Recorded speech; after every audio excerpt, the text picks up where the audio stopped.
Hey, what's up guys? Yuuma here again with another Moonlight Blade mobile video. Today we're going to be covering Skystar token. I apologize, I haven't gotten this sooner to you guys. I've just been rather busy. Okay, so this is the Skystar token screen. Now, I know for a lot of people this is very daunting. They don't have fun with it, or they find it too challenging, or they die a lot. So we're going to cover everything about Skystar token and how I can help you get your exploration level up. Now, the reason why you want to do Skystar token is because it drops Warforges. So if you've ever looked at your market under battle token, you can see that we get the level 1, rank 1 Warforges. Now, if you're trying to get level 3 to 5, or not level, we should say rank 3 to 5 Warforges, you have to do Skystar token. For example, let's go to my good pal Troll. Now, Troll, you can see here, I have a level 1 Warforge. He has a level 1 rank 4 Warforge. So to get this Warforge, you have to do Skystar token. Now, rank 4 to 5, I believe, drop from floor 8 to 10. So it's very important to get the ability to clear floor 8 to 10. Now, to do that, you have to get your exploration level up. To get your exploration level up, you got to do all these quests, and you get XP. XP from here, Skystar token XP, as well as some shop currency. You need both. Now, we're going to cover what you should do here, but before that, let's just review the Skystar shop. Now you can see here I am already above 15, but at level 10 you unlock the blue rarity consumables, and then level 15 exploration level you'll unlock the purple rarity consumables. So the whole goal is to get to 15, so that way you can explore floor 6 and above with no problems. Now, green ones, this is what you start off with. You can see this only heals 1.5% of your max HP per second for the next 10 seconds. Whereas the level 10 exploration token level, once you unlock it, you can heal 4% of your max HP per second for the next 10 seconds. And then the final one at exploration level 15 is 6% of your max HP per second. So this is basically 60% after 10 seconds. Same with the instant heal ones. You start off with 20%. At level 10, you start it heals 30%, and then at the level 15, you heal 50% of your max HP instantly. And the very important thing is the buffs. Now these buffs are stackable. You get an attack buff, 10% more damage to monsters for 30 minutes. Level 10, you get 40% more damage to monsters for 30 minutes, and then level 15, 80% more damage. So it's pretty much double for 30 minutes. And now you only usually want to grind in Skystar token for the 30 minutes, unless you're trying to farm for Warforges and trying to get the drops, because these buffs only last 30 minutes, and at 30 minutes you do get a debuff. So usually if you're just kind of exploration token farming leveling, then you just go and complete your quest within 30 minutes. If you don't complete it, that's fine. Just leave scene, submit the ones that you've already completed, and then grab more quests and go back in. But end game, I think you just stay in there until you're done. And then here you can see the Guardian Pills, 10% less damage from monsters, 28, and then 45% less damage from monsters for 30 minutes. So these buffs are stackable. You get 1 attack and 1 defense, and you're good to go. Then Sky's tokens solo and team will just be much easier. You get the key exploration. This will help make your roll cooldown less by 3 seconds. You get traps to slow monsters. I never see this when used, to be honest. Could be helpful though. Puppet to de-aggro, shovel to get random items while you're in there, compass to reveal the map, since there is a fog of war on the map, and then bloodthirster. I think this is like a PvP PK thing. I haven't had the chance to use this, but you would finish someone off like the ending skill. And then you get some cosmetics here at Sky token level 50, and I never open these up, these Skystar chests, because there are some that drop in the buy mobs in the labyrinth, so there's no point in buying these. It's a waste. Definitely save your currency for these floor 6 tickets, as well as these end game items. But yeah, that's the shop. So unlock at level 10 and level 15. Very important to get above level 15. I've been slacking. I was really ahead week 1 and 2, but now everyone's like double my exploration level. So I need to get this up at some point, but I haven't really gotten the motivation yet. It is addicting when you get into it, but for some people it's just too grindy. So for new players, there is a bag system. If you open your bag here, you can see the storage, what you have here, and then you can just withdraw and then put it in your bag, and then whatever is in your bag is what's going to be used for that run. Anything you don't use will stay in your bag, so don't have to worry. It's not going to be consumed or wasted. But you don't want everything in your bag. You just want stuff that you need, and then keep it at that, because you want to save your bag space. But yeah, just make sure you just drag and drop what you need in the bag, and then accept quests. So my recommendation for the way you go about quests, especially for new players, you will have a lot of tier 1, tier 2 quests instead of what you see here, what I have. So when you're above floor exploration 15, I recommend just spamming floor 1 quests. So anything that says floor 1 to 10, or anything that's a floor 1 quest, please just spam that. And the best way to go about spamming it is getting all defeat quests, because then it's fairly simple. You just have to defeat the mobs, and then you leave, and then you accept quests, and then go back in and rinse and repeat. It's just better than gathering quests, because gathering quests, you have to rely on drop rate to drop them. And that's less reliable, unless it's Skystar emblems, because everything drops Skystar emblems, so you can always grab these. But I highly recommend defeat quests and obtain Skystar emblem quests.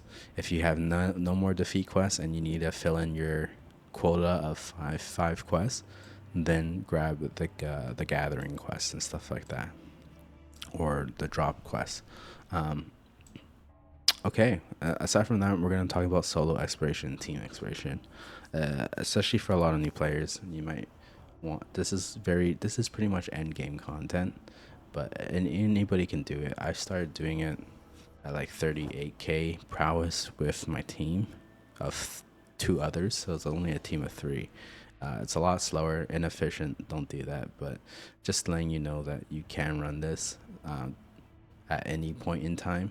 And I started soloing this around like 44k prowess, and it was just a breeze. So very important, solo exploration is so much easier to kill mobs. If you're in team, they like hijack up the HP and damage, so just be prepared. You would only do team exploration if you have a full 5-man, preferably. You can even do a 4-man, but it's just inefficient. Teams shares quests, so you can only accept up to 5 quests, but your team's quests will also be your quests. You won't see them in the, I'll show you, but there's like a little quest tracker. You won't see it in the quest tracker, but at the end, when you guys leave, any quests they complete, you can submit their quests as well. You won't get Skystar coin, but you will get their Skystar token XP, at least a portion of it. So it'll just be faster leveling in that sense, where you share quests and you can complete them all. So instead of completing 5 quests, you're actually completing 25 essentially. But solo exploration, don't be afraid. You can do it solo if you really want to. And then yeah, we're just gonna show you some footage. This is recorded in the morning, but I had some pre-recorded footage where we can talk about all the stuff that is happening in the labyrinth. So we're gonna do that.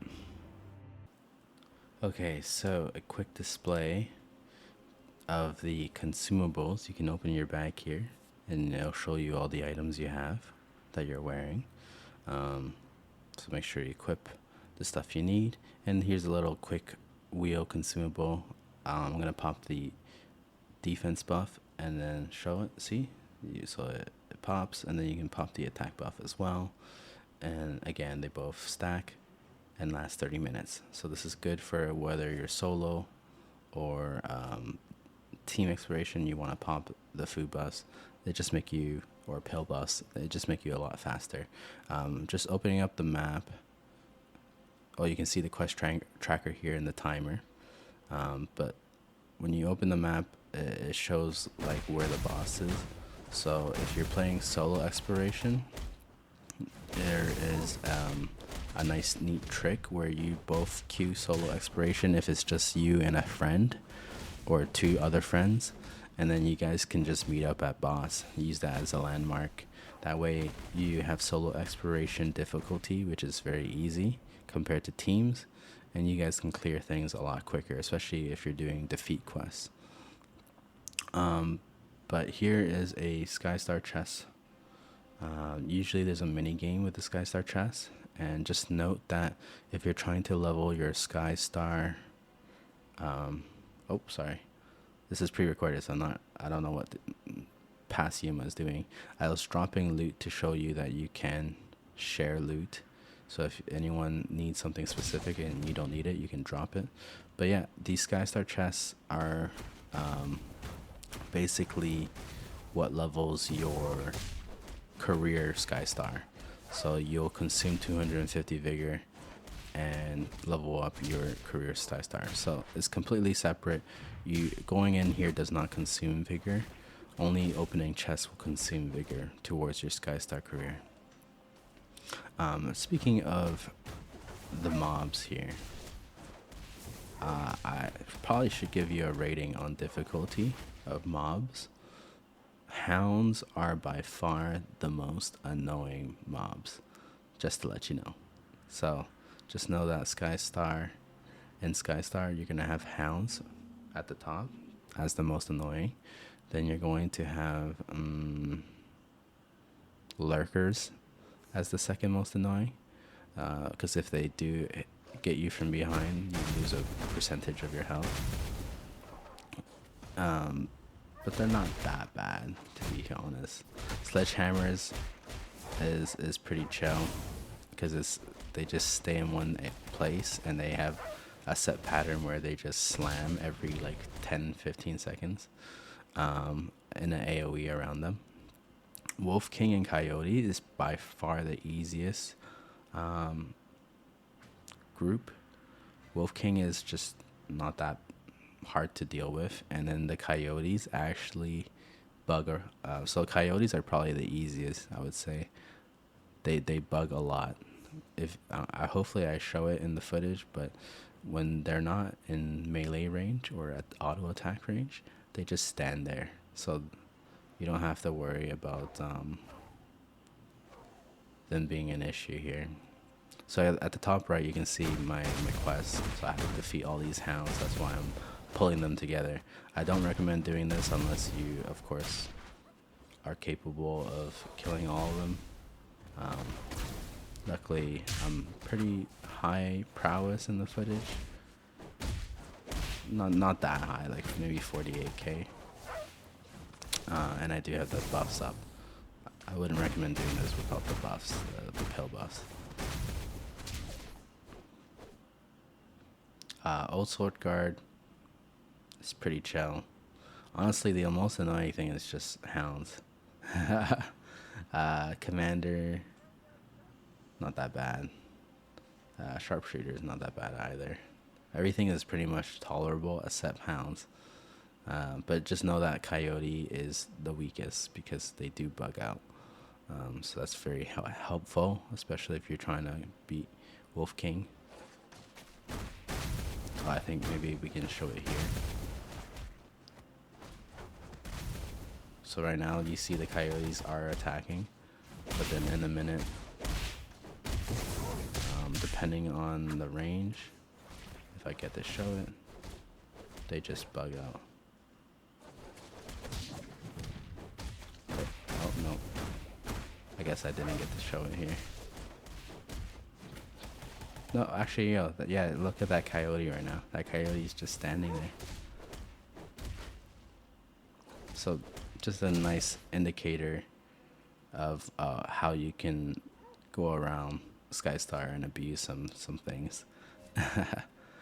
So I got a compass. I just popped it so it shows you where all the Skystar chests are, the boss and portal, etc., stuff like that. Here you can just get rid of garbage, and you can quick add or drag and drop. But it's pretty straightforward from here, I would say.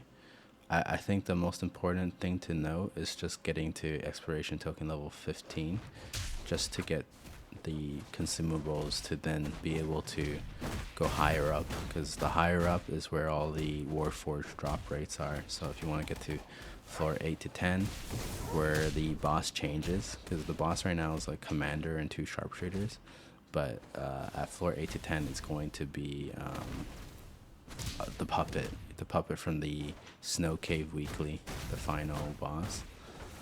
I haven't got to experience it myself, but looking forward to doing it.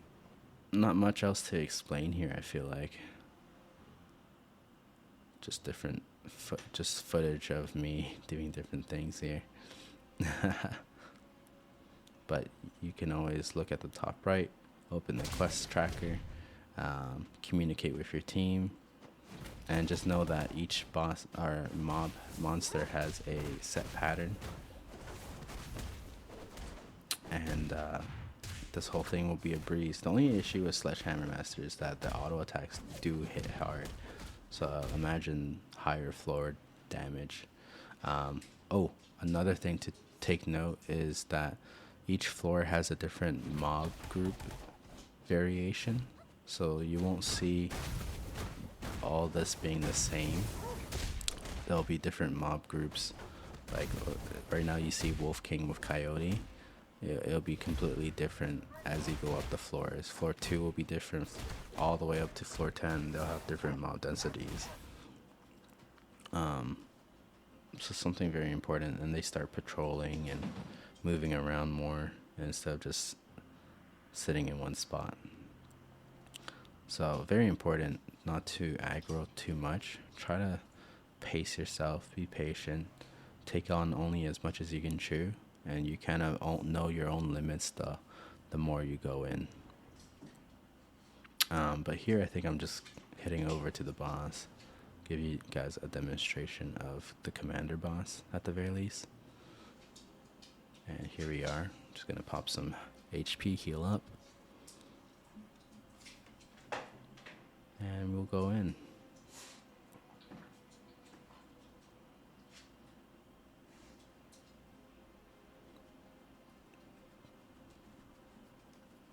Yeah, open the quest tracker again, show you all the stuff I need. I made a big fatal mistake in this footage, because the commander, the quest that I took was floor 5 to 10, and I'm on floor 1. So beating the commander here does nothing really. But a quick tip for commanders, which I'm going to show you in a minute, is when they glow or gleam, that right there, they do a frontal attack, which takes forever. You can actually pop a healing consumable while he does that animation. So if you're trying to solo or you need to heal up, the best way is when they're glowing and they're thrusting forward, like right here. You can just pop a potion preemptively. And never stand in front of it, of course, obviously. But yeah, that's pretty much it. Hopefully this guide helped you if you are a new person. Not much else to really talk about.